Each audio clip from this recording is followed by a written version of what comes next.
और दोस्तों, मेरा नाम डॉक्टर अरुण प्रकाश द्विवेदी है। मेरे एक फेसबुक बंधु ने पूछा है सिम्पटम्स ऑफ कैंसर। देखिए, कैंसर एक जंग है जिसमें कि हम पेशेंट को डायग्नोज करते हैं।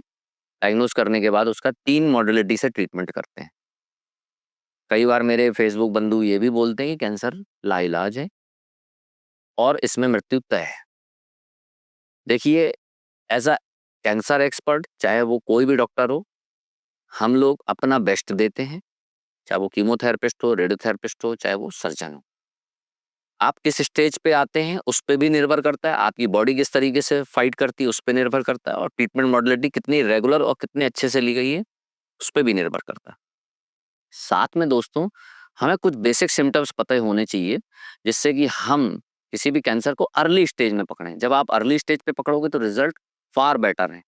जैसे हम बात करते हैं ओरल कैंसर, जहाँ पे भी टोबैको का सेवन ज़्यादा है वहाँ ओरल कैंसर काफ़ी कॉमन है।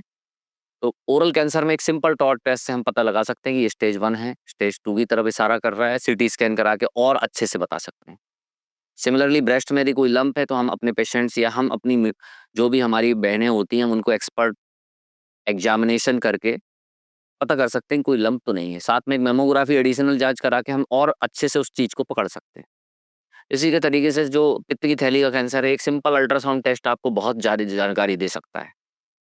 अब बात करते हैं हम लोग पैखाने की। आंतों में यदि कैंसर है और आपकी अल्टर बावल हॉबट काफ़ी लंबे समय से चल रही हैं, सिंपल कोलोनोस्कोपी टेस्ट या एडिशनल सीटी स्कैन हमें बहुत सारी जानकारी दे सकता है।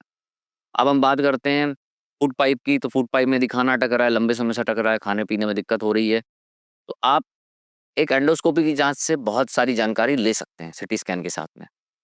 तो दिक्कत ये है कि कोई सिम्पटम्स लंबे समय से बना हुआ है, अनयूजुअल है और इशारा कर रहा है हमारी कि बॉडी में ये चीज़ गलत हो रही है, तो आप एक्सपर्ट के पास जाएँ, वो आपको उसके हिसाब से स्क्रीनिंग टेस्ट या फिर जो भी टेस्ट होगा वो लिखेगा, आप उसको कराएँ, जिससे हम अर्ली स्टेज पे पकड़ें। जैसे हम बताते हैं एग्ज़ाम्पल फूड पाइप के बारे में, तो जापान एक ऐसी कंट्री है जहाँ पे फूड पाइप कैंसर कॉमन भी है और वहाँ पे उसको इतना अर्ली स्टेज पे पकड़ते हैं कि वहाँ पे एंडोस्कोपिकली ही सब म्यूकस रिसेक्शन हो जाता है। मतलब अंदर की ही लेयर काट के निकाल के बस। तो ये इसीलिए संभव हो पाया क्योंकि वहाँ पे लोग भी जागरूक हैं, स्क्रीनिंग भी अच्छी है और डॉक्टर भी उस चीज़ के लिए मोटिवेटेड करता है हमारे पब्लिक को। सिमिलरली बच्चेदानी कैंसर बहुत अर्ली स्टेज में भी पकड़े जा सकते हैं और काफ़ी एडवांस स्टेज में भी आते हैं। सिंपल पीवी ब्लीडिंग है, अनयूजुअल ब्लीडिंग है, कॉन्टैक्ट ब्लीडिंग है, आप लंबे समय से उसको इग्नोर कर रहे हैं। माताएँ, बहनें उसको छुपा रही हैं। तो कभी ना कभी आप उसको लेट स्टेज में एंड अप कर देते हैं। बच्चेदानी के मुँह के नीचे का कैंसर बगल में थोड़ा-सा पेनिट्रेट करके पेशाब की नली को पकड़ लेता है और किडनी में जोड़ डालता है। और वही आप यदि जल्दी स्टेज में पकड़ लें सिंपल एक पैप टेस्ट से या पर वेजाइनल एग्जामिनेशन से, तो ऑपरेट और रेडिएशन के माध्यम से 100% क्योर रेट भी आपको दिया जा सकता है और काफ़ी लंबी लाइफ मिलती है।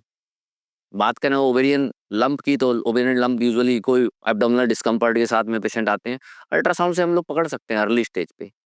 तो कोई सिम्पटम्स आपकी बॉडी में है तो सिंपल स्क्रीनिंग टेस्ट्स हैं बहुत सारे, oral test examination, clinical expert examination, mammography, endocolonoscopy, pap test.